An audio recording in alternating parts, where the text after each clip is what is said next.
welcome back to Bullman News. I'm Isabella Fitzgerald. It's December, which means everyone would normally be getting ready for the holiday season. However, as you all know, this winter is like no other.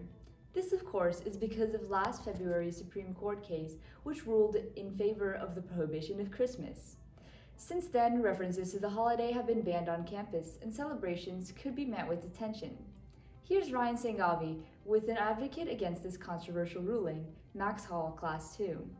So Max, last February when this ruling came out, what was your initial reaction? I mean, given that Nobles is 120%, extreme evangelical Christian, I thought that this was kind of an absurd ruling by Nobles. How do we do have Christmas coming up soon, so how do we deal with the precedent as we move towards the holiday season? Well, we're just going to have to celebrate Christmas in secret. You're going to have to hide things like the Christmas trees under the floorboards so that then when Dr. Hall comes to your house for the bi-weekly inspection, that she won't find anything. The message that Dr. Hall and Mr. Buzzy and the other administrators were pushing for was a message of equality and inclusiveness, because we wanted to have other religions included within the holiday season without it just being about Christmas. Could you not see this as somewhat of an inclusive policy? Don't you think that some of these people from the minority groups could see this as an inclusive policy? If you're trying to be inclusive to the minority by excluding the majority, you are still being exclusive, and you are in fact being exclusive to even more people. Christmas has been celebrated for at least 1 million years. And so as the longest standing religious tradition, I feel like it should have seniority to all the other ones. What do you personally think the political implications of that February ruling will be? There are some people who think that Christmas incites violence, that Christmas is a very dangerous holiday of where all you do is you throw lumps of coal at other people. But these people have not experienced the true Christmas joy. Thank you. I will say that you did not address the question whatsoever. The question was, what are the political implications of February's ruling? And I would like to... my bad. I got distracted.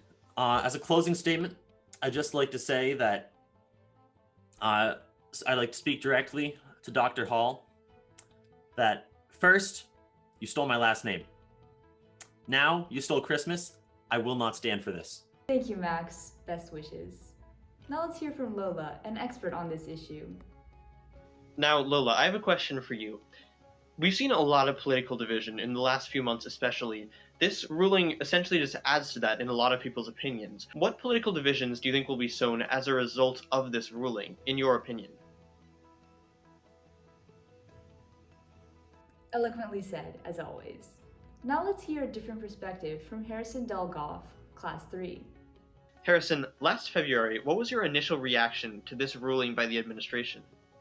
Well, the first thing I did was I took a mug of hot cocoa and slammed it into the ground because I was just so, happy to hear about this. It's probably the best news I've heard in months since I was spending Valentine's Day alone. We've spoken to some others who have some concerns with this ruling. It seems like you have the opposite opinion. So why do you have this particular stance? I was 9, and I wrote my letter to Santa.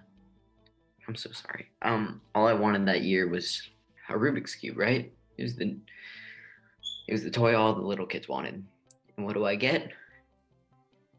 Santa sent me a tax audit. How do you think that the ruling has aided or weakened religious tolerance in diversity on campus? I think it's great news. I don't think anyone should really talk about that much on campus. We should keep it to school only. So I think banning, the talks of the Xmas word at school is genius. Have you yourself ever celebrated Christmas?